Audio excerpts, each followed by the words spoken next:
Magandang araw po sa inyong lahat. Ito po muli si Attorney Mike Operario. Alam niyo ba na pag mahina ang isang pangulo, this becomes a dangerous time for any republic. Matatandaan niyo noon, matapos ang eleksyon, sinabi ko sa inyo na kapag humina ang ating pangulo, siya ay magiging lame duck president na. And usually, it happens on the final year of his presidency. However, ngayon pa lamang, sa pagkatalo nila sa eleksyon, itong nakaraang halalan ng Mayo, lumalabas na talagang napakahina ng ating Pangulo. And this will expose him sa abuso ng mga taong nakapaligid sa kanya. And ngayon na nga, eto na, nangyayari na. Sinabi ko noong Mayo, it is happening today. Everything that has happened to the president as of this time ay siya rin ang may kasalanan. Ang perception sa kanya ng maraming mga tao, pati na rin ang kanyang sariling mga kaalyado, ay napakahina niyang presidente, kaya siya ay kanilang pwedeng paglaruan at maaaring inaabuso na rin kung hindi niya nga alam itong mga nangyayari sa paligid niya. Pero parang napaka-imposible naman na mangyari ito. Bakit tayo nakarating sa ganitong sitwasyon at bakit ito delikado para sa Pilipinas? Balikan natin ito mula noong 2023. Ang umpisa ng hidwaan ng mga Duterte at ng mga Marcos ay nag-umpisa nitong umugong na at inirelease nitong grupo ng House of Representatives sa pamumuno ni Romualdez itong People's Initiative, kung natatandaan nyo ito. Ang People's Initiative ay para baguhin ang konstitusyon at ang layunin nito ay ma-extend ang termino ng Pangulo. I think this was Plan A. Dito naging malinaw na walang planong bumaba si Ferdinand Marcos sa pagkapangulo at tila gagayahin niya na nga yung ginawa ni Ferdinand Marcos Sr. At sa pamamagitan ng House of Representatives, ikinasa ang People's Initiative. Nung una ay may pagtanggi pa ang House of Representatives tungkol dito. Pero sa mga hearing sa Senado, nagkabukingan at lumabas na nga yung totoo na ito nga ay inisyatibo ng House of Representatives gamit pa ang pondo ng bayan para dito sa People's Initiative di umano nito. Dahil sa nagkabistuhan, iniatras. Plan B, impeach Sara. Because kung nandiyan si Sara Duterte, sigurado na merong ibang pangulong uupo sa susunod na eleksyon after the next election in 2028. So the strategy was to remove Sara Duterte. Pero sa pag-aalis na yan kay Sara Duterte, kailangan din to get rid of Digong. So Digong was also sacrificed para nga makumpleto itong impeachment process na ito. But then again, it failed. At sa second failure, Plan A, Plan B, all failed. At nagamit pa itong sitwasyon ni Digong, I think, sa aking opinion, ay naging distraction ito doon sa mga naging issue tungkol kay First Lady Liza Araneta dahil doon sa pagkamatay ni Paulo Tantoco. So, they move on to the next phase. Ngayon, they're trying to save face. At nagtuturo na ang Malacanang tungkol sa mga kapalpakan, mga nakawan. Nung una, sinasabi niya na mag-iimbestiga. Pero makikita mo ngayon na pati itong investigasyon na ito ay pilit nilang ipinipihit papunta sa mga oposisyon. I was disappointed even with the article of Rappler nang dumating itong mga balita tungkol sa mga flood control projects.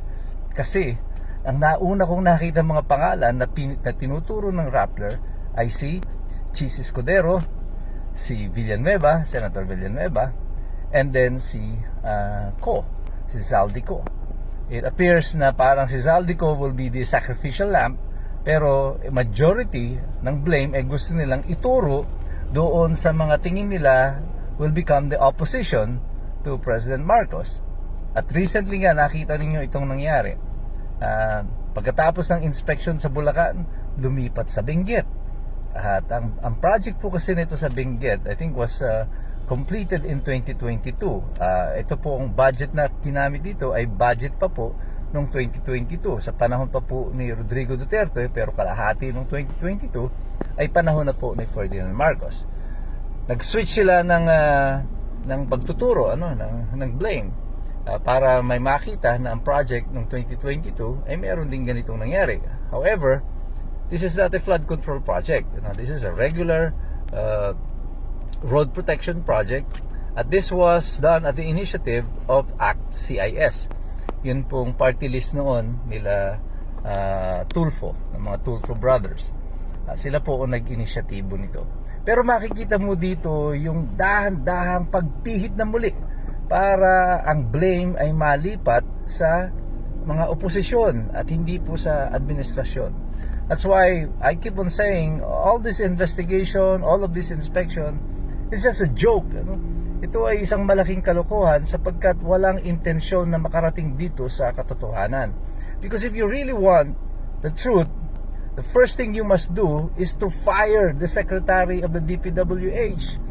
Imposibleng ang lahat ng proyekto nito lang pagnanakaw na ito ay naganap ng walang kaalam-alam ang DPWH. Kung sinabi nila na wala silang alam dito, you should also be fired, Mr. Secretary, for being incompetent. Dahil bilyon-bilyon ang ninanakaw sa taong bayan, wala ka pa ring alam. And if the Secretary is liable, then so is the President. Because the Secretary is the alter ego of the President. Ang lahat ng gawa ng Sekretaryo, parang Presidente rin ang gumanap. Kapag ang Sekretaryo ay incompetent, pati ang Pangulo ay incompetent din. Yan ang implikasyon ng lahat na nangyayari na ito. Paano natin seryosohin ang isang investigasyon na ang nag-iimbestiga na inutusan ng Pangulo ay yung ding Secretary of DPWH para imbestigahan yung mga sarili nila?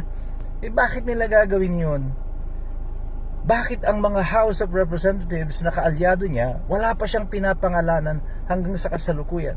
Why is still Romualdez the Speaker of the House? Remember, prior to Bongbong Marcos becoming President, bago siya naging Pangulo, hindi naman po powerhouse dito sa House of Representatives si Romualdez. He's a nobody in the House of Representatives. Kaya lang siya naging House Speaker, it's because of Ferdinand Marcos Jr. Kaya siya nananatili, it's also because of Ferdinand Marcos Jr. Wala pong ibang may kasalanan dito, Mr. President, kundi kayo. Hindi natin maitatago ito sa matagal ng panahon. Bakit ko sinasabing delikado? Well, this is desperate times for the administration. And ang natitira na lamang pong alternatibo dito, in order for them to assure that the President will stay in office, are two things. Number one, if Sara Duterte will be eliminated, either by impeachment or by any other means. Number two, if there will be war, magkakaroon ng digmaan. And I don't like the picture of what is happening in Mindanao right now. Ina-agitate ang MILF to a rebellion, to rush to arms again. We are agitating the Chinese, and goading them to an armed confrontation, kahit na sinabi na ng Amerika na nangako ang China na hindi sila makikidigma sa Taiwan sa panahon na ito. Something is really wrong here, and something is not right, and something smells fishy. Kaya tayo pong lahat, mga kapatid, patuloy tayong manalangin na ang ambisyon ng marami na manatili sa kapangyarihan ay hindi makaapekto sa atin bilang isang bansa. Hindi po China, hindi Amerika, hindi NPA, hindi MILF ang pinakamalaking banta sa atin sa kasalukuyan.